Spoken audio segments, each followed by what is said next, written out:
किसान और कर्ज इसका बहुत गहरा नाता है।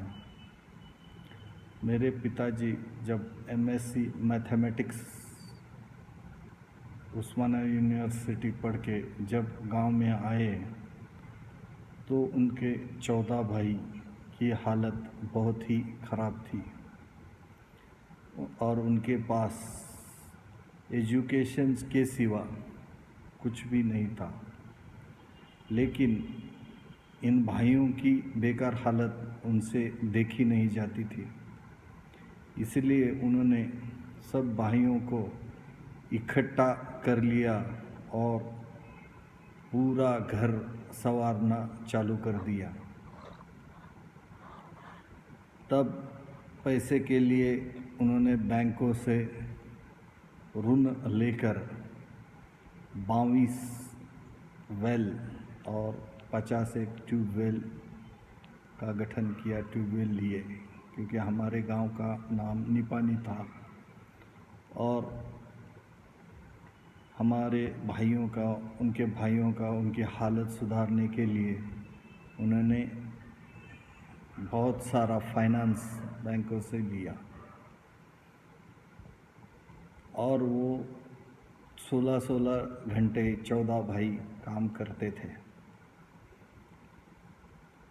28 साल में उन्होंने करीबन 100 एकड़ ज़मीन ले ली, यानी 300 एकड़ ज़मीन की 400 एकड़ ज़मीन कर ली। लेकिन बाद में हालात बहुत ख़राब होने लगे और हमारी फैमिली का डिस्ट्रीब्यूशन हो गया। तब हमारे पूरे फैमिली में 1 करोड़ रुपए का कर्जा था। लेकिन मेरे पिताजी बहुत ही जिगरबाज दिल के इंसान थे। वो कर्जे के लिए कभी डरते नहीं थे और खुद का पैसा न होने के कारण ही उनका उतना कर्जा बढ़ा था। लेकिन उन्होंने डट के बहुत सा काम करके 1 करोड़ का कर्जा से सिर्फ 10 लाख का कर्जा उनके ऊपर आखिर में बचा था और उनको पैरालिसिस का अटैक आ गया। और मैं जब काम करना चालू कर दिया तब मेरे ऊपर सिर्फ 10 लाख का कर्जा था। लेकिन मेरे पिताजी का दृढ़ निश्चय देखकर मैंने ही ठान लिया कि मैं भी 10 लाख का कर्जा नील कर दूंगा। इसलिए किसानों ने अपना जिगर बहुत बढ़िया रखना चाहिए।